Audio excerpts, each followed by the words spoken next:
Hi, John. Hi, Nancy. Nice to meet you. Nice to meet you too. I have to share one of your scenes that I want to talk about. Got me very teary-eyed. Oh, good. Yes, awesome job. You did your job for sure.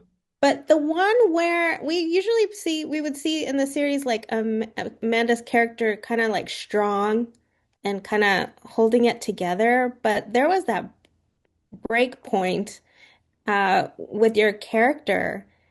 And it was just, that's where we finally see her like completely break down of frustration. And you playing the father as also frustrated of not being able to do anything, so hopeless. Yeah, all of that was present absolutely in that moment in that encounter. I think that, you have this young person who still has the audacity to believe that everything is going to turn out okay. If you just answer the questions that are asked of you, if you just put one foot in front of the other, then it's going to be okay. And as we know, in countries all over the world, wrongful convictions happen. And not everyone who's wrongfully convicted of a crime is lucky enough to be exonerated. Perhaps they don't have the resources that Amanda had. But I think that in that moment, Kurt being her father, that's a devastating place to find oneself, completely unable to make the bad situation go away for your child. Just heartbreaking. And you portray what a lot of dads out there, willing to almost lose their homes just to help one of your kids. Can you talk a little bit about also at the same time, besides playing a real character, but playing the one of the important roles that men have as a father? Yeah.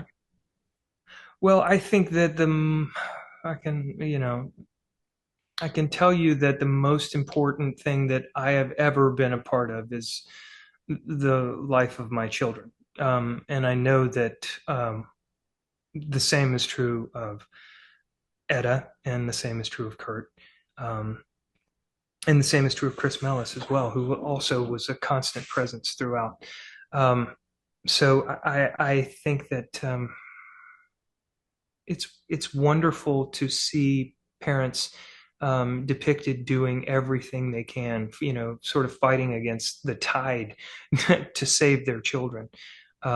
And I love that I had the opportunity to do this, and I love the incredible group of people that came together to get it done.